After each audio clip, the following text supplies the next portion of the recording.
Welcome back. Thanks for staying with us. We are following the latest developments out of Toronto, where at least 3 people, authorities tell us, including 1 child, are listed as currently critically injured after a plane landed upside down. You can see some of the video there from Toronto Pearson International Airport. Joining us now on the phone is CBS News producer Ahmad Mukhtar, who is at Toronto Pearson International Airport, where we are told at some point in the not-too-distant future, a press conference is expected. Is that true?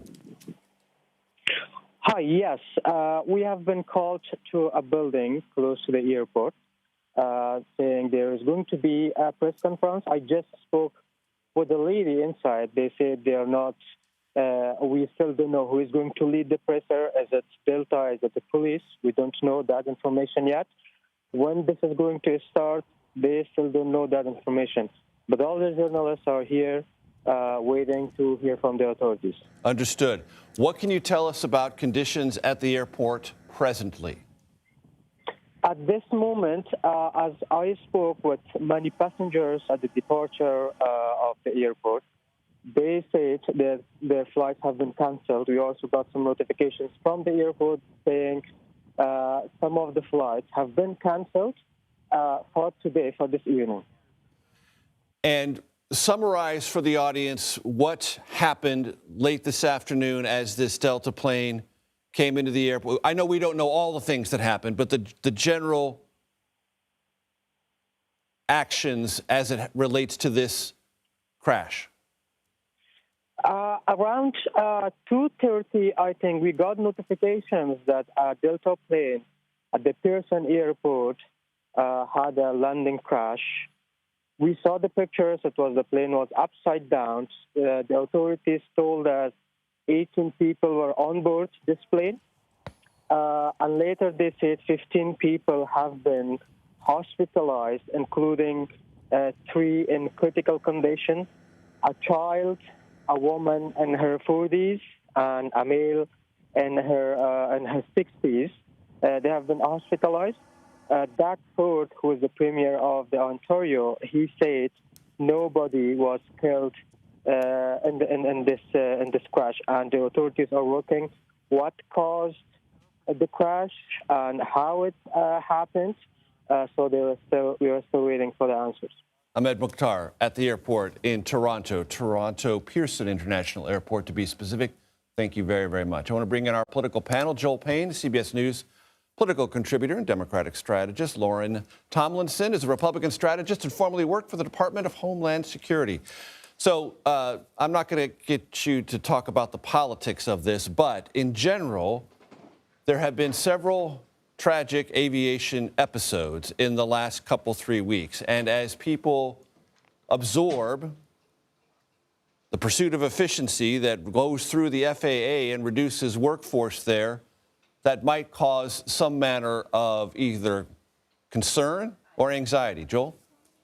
Yeah, and Major, obviously sending best wishes to all those who were on that plane, and hoping that, as Ahmed's report says, that all those folks are safe and are able to be returned home. I am leery of drawing any direct connection, right, to a lawmaker and to things like this. I think it's kind of slippery slope, and I don't think it's a good idea. However, I do think governance of things like air safety does fall under the purview of our president and of our leadership.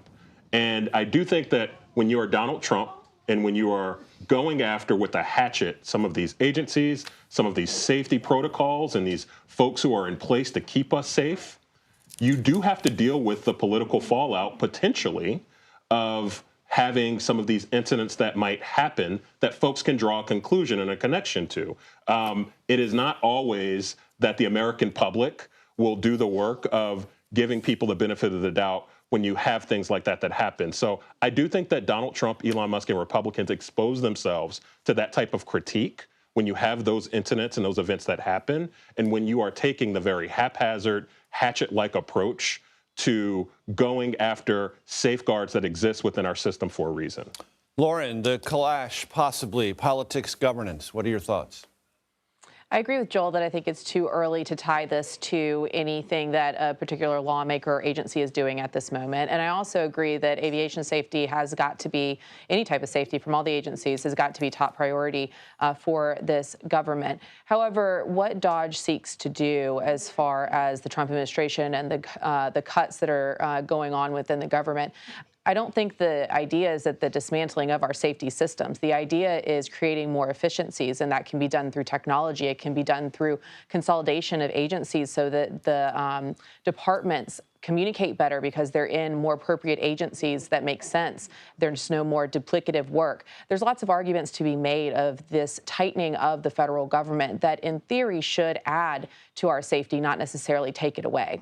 And Lauren, let me drill down on that a bit, because I think a lot of Americans would agree with you. If you can find efficiencies, if you can improve communication.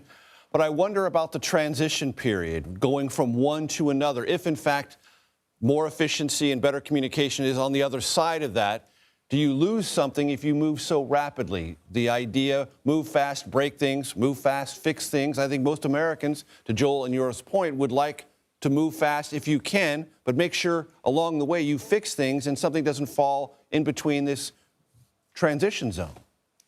Yeah, I completely agree with you. And I think a lot of that is going to end up happening. I think the move fast and break thing is also a special employee nature. Elon Musk has 130 days that he's allowed to be a special government employee. So I think that is a part of this that people probably don't realize. But the other part of this is that, you know, in order to break a system like this and really force the reorganization, it's something that our lawmakers have been trying to do for a very long time. I mean, take the Department of Homeland Security. I mean, it has crazy oversight of multiple different committees ever since it was founded, and they've been trying to correct it for decades and have not been able to. So moving fast and break things might actually work in this system, but they're probably going to have to take a step back. The administration, just like Marco Rubio just had to do with USA Aid, they're going to have to work with Congress to actually do this. So I think the forcing mechanism is moving fast and breaking things. I think on the back end, they're going to have to work with Congress to actually implement this in a way that makes more sense. Let Congress fix it. Oh, boy, that'll be fun to watch. So inflation, you remember that. It's a big part of the campaign, and the president was asked about that over the weekend. Let's listen to what he had to say. This was caused by Biden.